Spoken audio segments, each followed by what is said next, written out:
Já perguntar uma coisa que, assim, a gente tem nessa curiosidade, é o seguinte, você consegue, como um médium, ver as coisas, assim, vamos supor, igual você tá aqui agora, nesse momento. Tá. Você, nesse momento, não sei se você precisa de um tipo de esforço, de um tipo de concentração. É o seguinte, a mediunidade, ela tem várias características, que varia de pessoa para pessoa, naturalmente. Tem pessoas que chegam no ambiente e percebem tudo naturalmente. Tem outras que precisam entrar num estado de concentração para poder ampliar os sentidos. Por quê, Felipe? Nós temos 5 sentidos. Então eles levam a nossa atenção para fora, para puxar informação para dentro, que é o conhecimento. Sim. Quando você está focado na vigília, no plano físico, você precisa prestar atenção nas coisas do aqui e agora. Então o teu cérebro funciona em ondas cerebrais apropriadas para a vigília. Quando você fecha os olhos, relaxa, ou faz uma prece, ou uma meditação, é como se você mudasse o estágio de ondas cerebrais para a parte interna, já que quando você fecha os olhos, você interioriza. Então, neste momento, quando a pessoa se concentra, as ondas cerebrais dela saem da vigília para um estado alterado e, na maioria das vezes, a pessoa começa a perceber. Nesse estágio, 90% dos sensitivos no mundo inteiro são assim. Você fala assim, concentra aí, o sujeito faz isso aqui e fala, agora eu estou vendo, porque ele precisa amortecer a informação dos 5 sentidos e ir para dentro. Então, desde adolescente, eu sentia muita coisa, né? E em casa era um problema, porque minha mãe era evangélica, meu pai materialista, avó católica, ninguém acreditava no que eu falava. Meu pai achava que eu estava doido e minha mãe e minha avó achavam que eu estava com o diabo, elas eram muito religiosas. Eu não tinha com quem conversar. Aos 15 anos de idade, e eu adolescente normal, indo à praia, cinema, jogando futebol, gostando de rock, namorando, eu comecei a ter sensações durante o sono, Felipe. Principalmente, eu sempre falo isso em live, porque o pessoal que está assistindo a gente identifica, Rafael. Eu acordava e não conseguia me mexer. Tentava abrir os olhos, não conseguia. Tentava gritar para chamar meu pai, não saía som nenhum, até que eu recuperava um movimento abruptamente. Isso é chamado pela medicina de paralisia do sono. Só que eu descobri outras coisas, tá? A medicina acha que isso é um problema neurológico, uma disfunção, um estado alterado durante o sono. Mas o que eu descobri? Como eu acordava tendo essas paralisias, eu ficava até com medo de dormir, como muita gente ficava, né? Na época nem existia essa expressão paralisia do sono.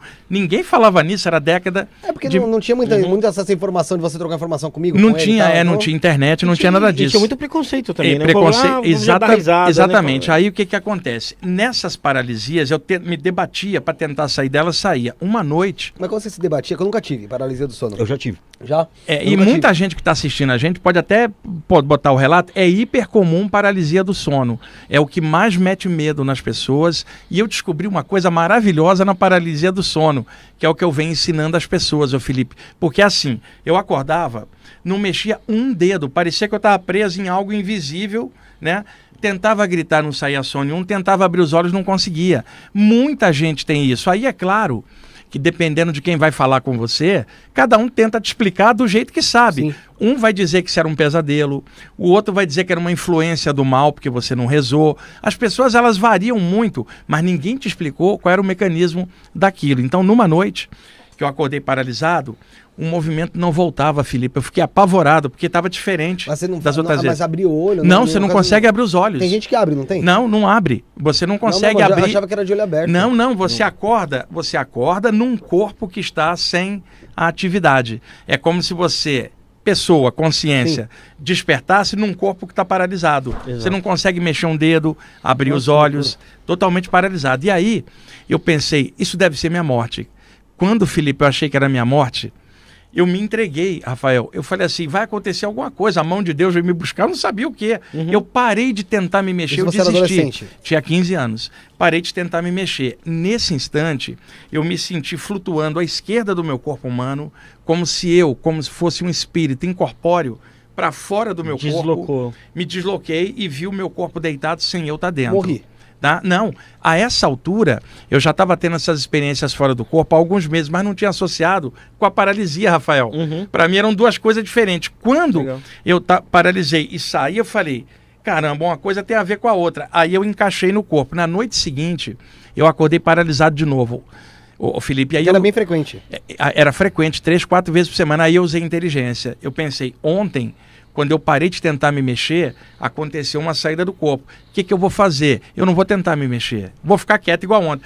Rafael, exatamente igual ontem. Me senti flutuando pela esquerda, parei, cruzei os braços espiritualmente, olhei e falei assim, qual dos dois sou eu? O que está deitado ou o que está aqui? Bom, por uma questão lógica, quem sou eu é esse que está pensando. Aquilo ali parece eu, é o meu corpo, mas eu não me sinto ele. Eu estou aqui fora, o corpo parecia algo à parte de mim. Você se via de cima? E via de cima, 2 metros no ar, o corpo deitado, respirando, não tem a consciência dentro, a consciência era eu. De repente eu me senti, sabe como a criancinha com aquele canudinho fazendo bolinha de sabão, e a bolinha de sabão está presa no canudinho e se desprende. Era essa a sensação.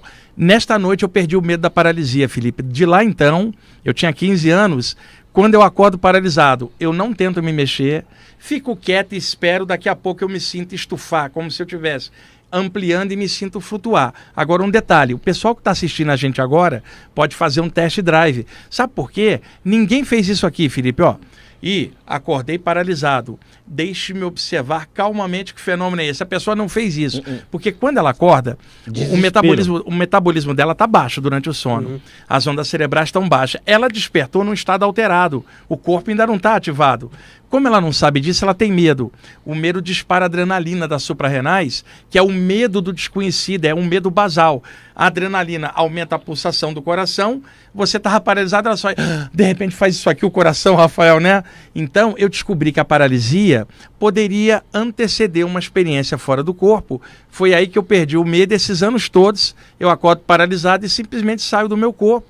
Eu tenho ensinado isso há muitos anos, que é quanta gente está assistindo a gente agora e teve a paralisia e não sabia que isto era a porta de saída, nem vou dizer de entrada, de saída para o mundo espiritual, como eu descobri. Por isso eu sei que a paralisia do sono que a medicina fala, ela é um sintoma bioenergético de uma sensibilidade anímica que muita gente tem. Se a pessoa desenvolver isso, ela vai ampliar. Se ela não desenvolver, ficar com medo, ela vai contrair, vai até ficar traumatizada e tapar essa sensibilidade que é de todo mundo. Entendi. Então, assim, pro pessoal que está assistindo, vale a pena falar. Tem gente aí, igual tem gente aqui falando que já teve paralisia do sono, o Rafael mesmo já falou que já teve. Eu me considero um merda, porque eu nunca tive nada, cara. Já teve também? Eu nunca tive nada de nada. Tipo, a minha irmã já teve também, cansou de falar. Pessoal que tá em casa, então assim, vamos supor, tá essa noite lá, dormiu, acordou, do nada, quer dizer, acordou meio não acordado. Exatamente, é um estado alterado. Tentar se manter calmo. Fica calmo, ela não vai morrer, senão eu já tinha morrido disso há muito Algumas tempo. vezes, né? E outra, como eu dou aula sobre isso, a quantidade de gente que vem me falar da paralisia é enorme. Eu tenho público perto me contando, não é uma coisa que eu li no livro. É o que mais mete medo, eu falo, não vai te matar, simplesmente relaxa, tranquilo, daqui a pouquinho o metabolismo vai ativar e você vai voltar ao seu normal. O problema é que quando uma pessoa está com medo, Felipe, ela não raciocina, Rafael. O medo dispara adrenalina e ela só reage. Sabe aquela história, o Peter vai gostar dessa parte? A pessoa acorda em casa e tem uma presença invisível no quarto dela. Vamos supor, ela está no escurinho do quarto. O que ela faz? Ela acende a luz. Sim. Porque com a luz acesa, ela consegue enxergar que não tem ninguém ali no escurinho. O medo do desconhecido dispara e a adrenalina dispara. Quando ela acende a luz, ela fica mais segura, porque o desconhecido agora está conhecido. Agora, o que acontece? Acender a luz não tira a presença do quarto. Se for uma presença espiritual. Ela tira justamente aquilo que você falou de você vai tirar o medo, porque com a luz acesa você consegue localizar as coisas e se sente estável. No escuro, a mente da gente exacerba a sensação e o medo dispara a adrenalina. A pessoa levanta apavorada. E outra coisa, Peter, a pessoa acorda, percebeu algo no quarto, ela cobre a cabeça. Veja, se tiver algo mesmo no quarto, cobrir a cabeça não vai tirar o que está lá. Mas por que a pessoa faz isso, Rafael? Porque não vai ver. É reação do medo, né? Para não ver. Então, muita gente... Não ver, não ser visto. Muita gente tem sensibilidade para essas coisas, mas existe o condicionamento cultural. Então, na hora, a adrenalina dispara e na mente dela, em fração de segundo, vem o medo do velho do saco, o medo da cuca, que é o invisível lá da criança, o medo disso, o medo do diabo, o medo do lobisomem. Tudo isso entra no contexto na hora que a pessoa está com medo, Rafael, numa fração de segundo. O coração dela dispara e ela não para observar o que está rolando. Se a pessoa tivesse parado e feito o que eu fiz, teria descoberto o que eu descobri. E eu não trabalho com crença, eu trabalho com fato. Sim. Se uma pessoa acorda paralisada, Rafael, fica quietinha, sem se apavorar e sem ficar ansiosa, porque também acelera o metabolismo. Inevitavelmente a aura dela, o campo energético, vai expandir, ela vai ter uma sensação de flutuação para fora do corpo.